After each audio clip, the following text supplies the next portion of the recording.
What purpose? Parliamentary inquiry, sir. State your inquiry. How many hours are normally required to give notice before a bill or resolution before the House is coming up for adoption?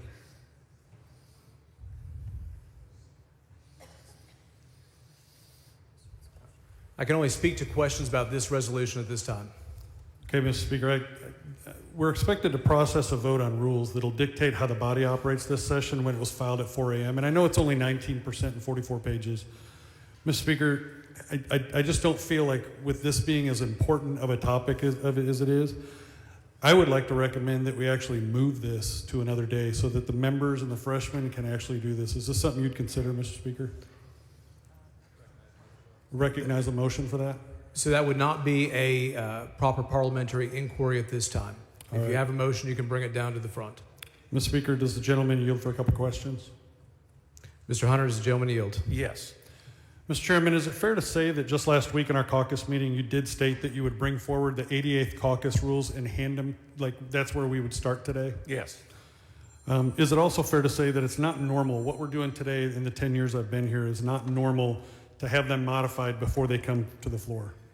I don't agree. I've been here 26 years, and I don't agree with you. Okay. Well, I've been here 10, and it's the first time I've seen it in 10 years.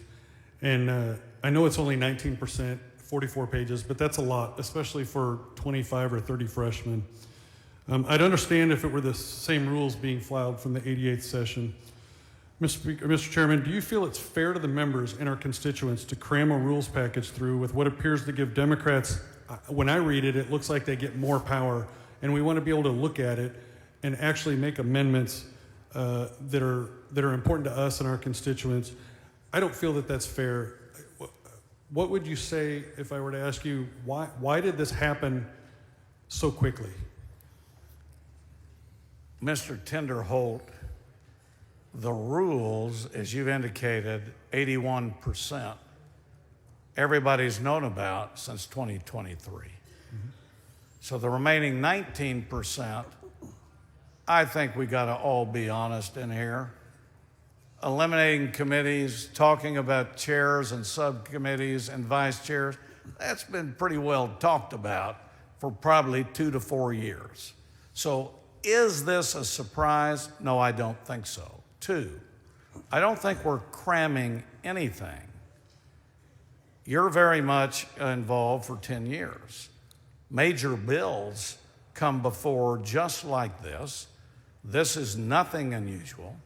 We have left open times for people to talk.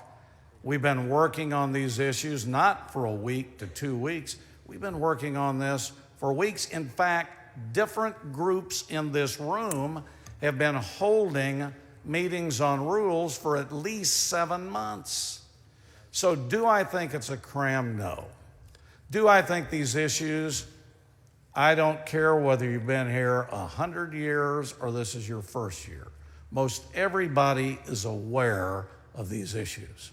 Do I think this is a fair approach that I've talked to people about? I do. I don't believe it's a cram. I don't think it's any different than what we go through all the time with major bills.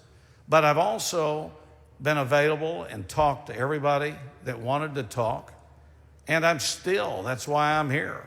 And I've gone to the groups that I can. So, do I think this is unusual? I do not. Do I think that these type of bills this size are looked at this way? Absolutely.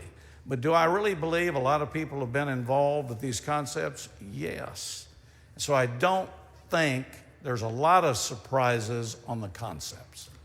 Mr. Chairman, does the rules package give vice chairs additional power they currently don't have? And let me read this. Page 69, section 6A states that the chair shall arrange to ensure that measures and matters designated by the vice chair are promptly scheduled for public hearing under this rule. Does measures and matters not mean Democrat vice chairs can dictate what's on an agenda in a committee? As I told you earlier in the meeting that we had, no, I don't agree with your interpretation. What that language is to strongly encourage the chair and the vice chair to work together. I think that's good. Does it mandate that they can override the chair? The answer is no. but there certainly would be a good goal of chairs and vice chairs to work together. That language is to ensure they're working together. Most that I've worked with on both sides of the aisle work together. But no, I don't think that does anything more that encourages good working together, and it doesn't take the chairman's power away. Mr. Chairman, we're often required to pre-file amendments on bills, which is kind of what I'm alluding to today. Isn't that to allow the author and its members to have time to review and digest the information in order to make quality decisions? Where I disagree with you is we haven't passed the final rules. We're under temporary rules. Right now, there isn't a pre-filing an amendment deadline. Anybody here could be filing their amendments. I don't know how many, but anybody in here can do it. So we're not under those rules, and this is a resolution. Now, passing this package for all the members, there are deadlines. There are certain times you have pre-filing. As you and I know, there's the concept of calendar rules that we look at. And we've looked at them under the budget. So those exist under our general rules, which we're voting on today. But today, you're on a resolution prior to passing the package of general rules. Mr. Chairman, as you know, we've worked together with me at Absolutely. least for 10 years. I have Absolutely. the utmost respect for the amount of work and the quality of work that you do. I would like to respectfully request that you accept moving this, basically withdrawing it, moving it to tomorrow or Monday to give staff. Is that something that you would even consider today? I've learned a long time, Mr. Tinderholt, that the speaker is the gentleman or gentlelady standing right behind me. My name is Todd, not God. So I'm a presenter. I'm not the speaker. So unfortunately, I'm here to pass this bill. Thank you, Mr. Chairman. Mr. Speaker, Is Tinderholt for what purpose? I would like to respectfully move to postpone further consideration of H.R. 4 until Monday, January 27th at 10 a.m. so members and their staff have time to read what we're voting on. Mr. Tinderholt, please bring your motion down front so we can discuss.